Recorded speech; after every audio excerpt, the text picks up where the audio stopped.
Hey, it's Scott Todd. And if you are tired of being a servant to your business and you want to fix it so that you can grow it and gain the freedom that you seek, guess what? You're in the right spot because this show is about helping you to build that business that you want.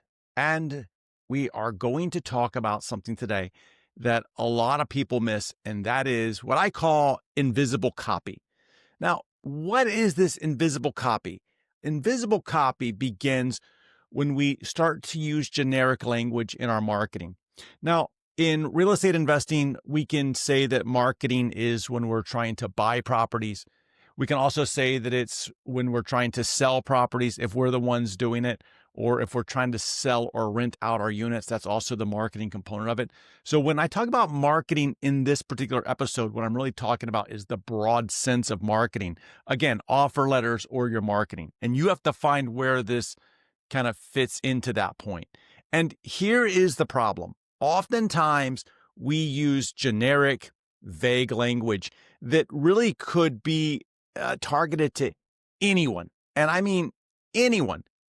And you see this a lot when we think about offer letters to go out and buy things. You know, it's like, hey, we buy this or any size, fast closing. We're not really talking to somebody other than the fact that they own a piece of real estate that we want to buy. And when we go to sell it, we kind of do the same thing. And what I'm seeing is that old adage that when you write to everyone, you write to no one.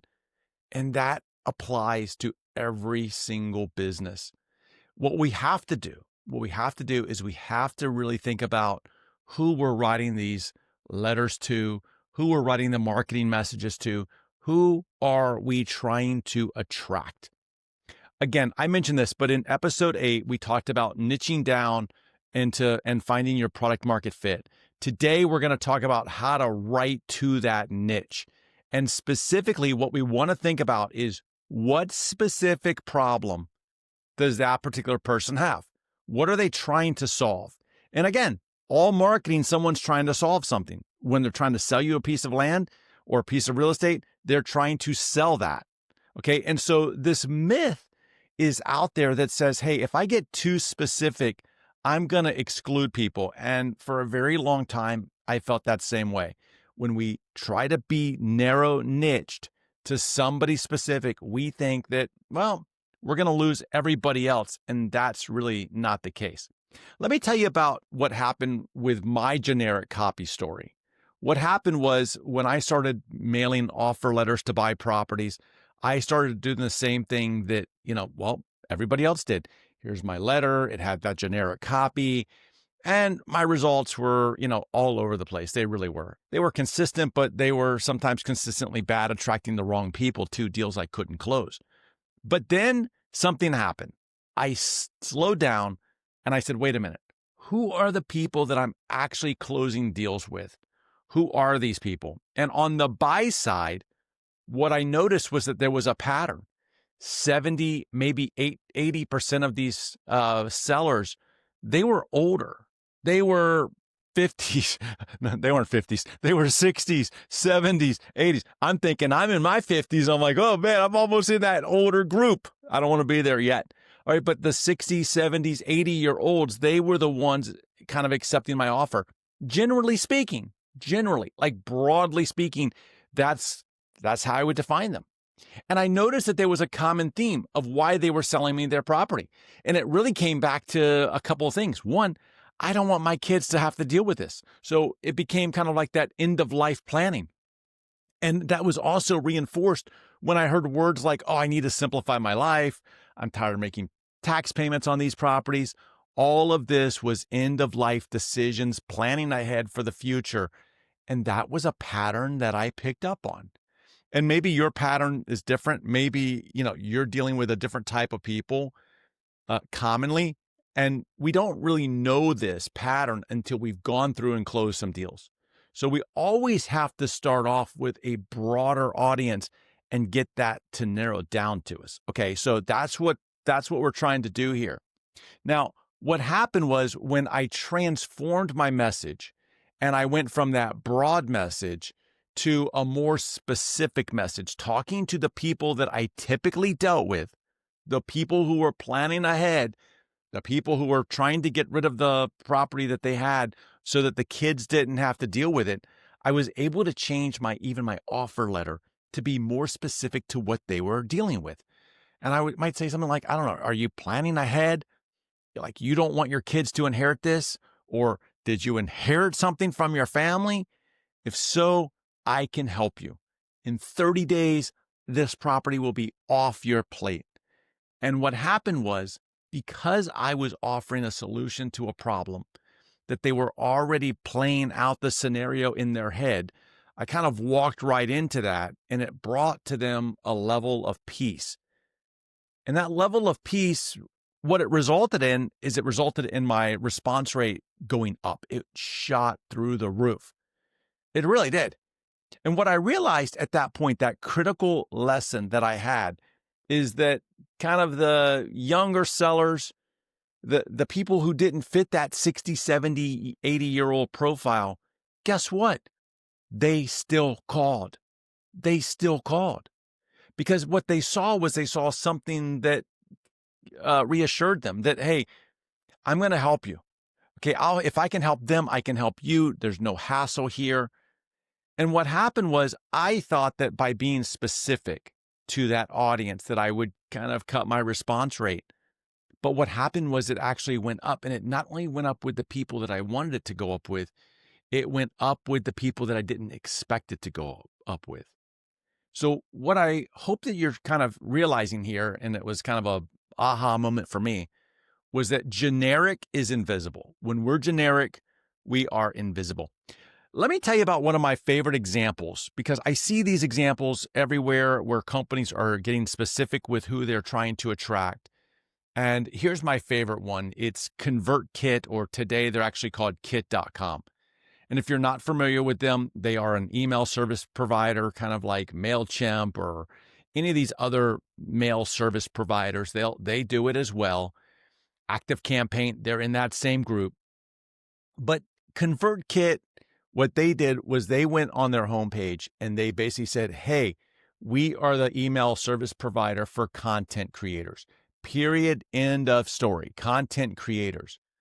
Now, I wasn't a content creator. I didn't see myself as a content creator. I saw myself as a real estate investor.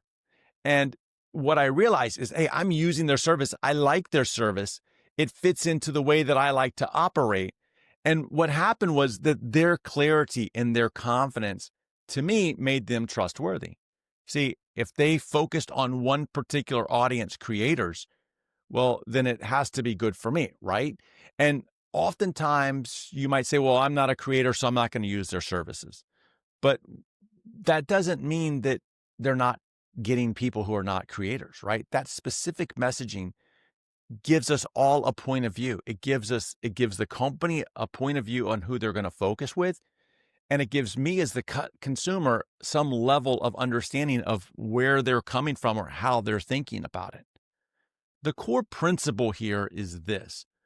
We want to write everything to one person. I am creating this podcast for you. I'm not doing this for everybody. You and I are having this moment together. And don't worry, nobody else is listening. I can assure you of that. I mean, they are, but yeah, come on. It's just you and I. See, that's the thing, is we want that one person. We want them in our mind when we're writing to them.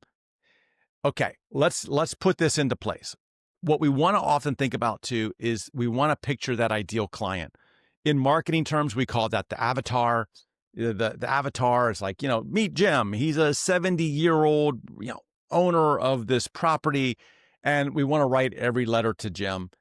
And obviously, we're not going to write Dear Jim, but when we're writing these, or when we're creating our offer letters, we want to think about that specific person. Because when we write to that specific person, what happens is our writing becomes personal. Just like this podcast, I hope it's personal to you, because I get emails from you guys saying, "Get out of my mind." I love these messages, by the way. You're listening to me. I'm not listening to you. I am listening to you, but I know you because I've been there with you. You see, when we write to Jim, we're showing him that we understand his problem.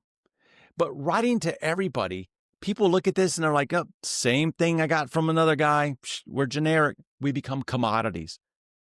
And when you're a commodity, bad things happen. And here's how we're going to fix this. Here's what I want to give you. I want to give you a 3-step process to fix this, okay? Number 1, I talked about this in episode 8. I'm going to reflect on it a little bit today. I want you to think about your last 10 deals that you closed. In every deal that you close, I want you to try to find the common situation.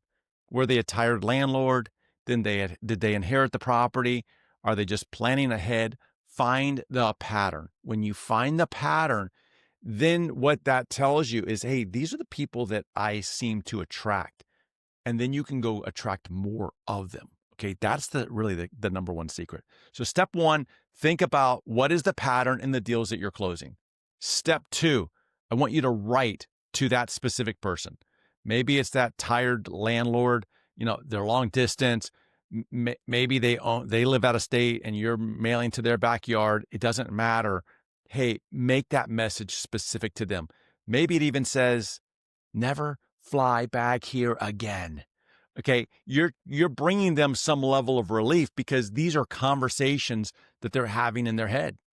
And then step 3 here is I want you to test it. Track the response rate. Okay, track that response rate. What I have found is that oftentimes we need permission to do something, and I'm giving you permission to focus on that one person. Look, I'm not asking you to bank your whole business on it. I want you to test it because one thing that I often hear from people is I'm not getting the deals that I want, deal attraction, or I'm not getting the leads that I want.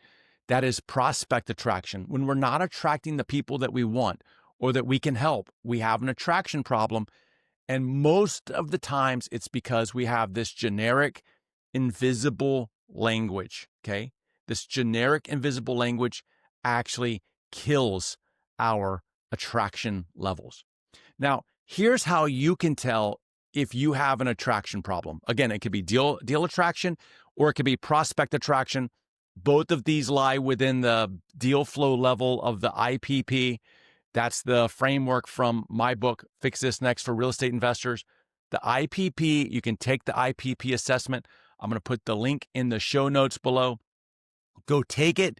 If deal attraction or prospect attraction is your problem, you are probably writing to everyone.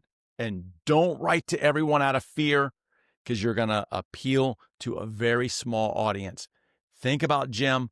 Think about the person that you're trying to help. Who do you want to be of service to? Be of service to Jim or whoever they are. Cut out the noise. And that's how we're going to move you past these attraction problems. And with that, I will see you in our next episode.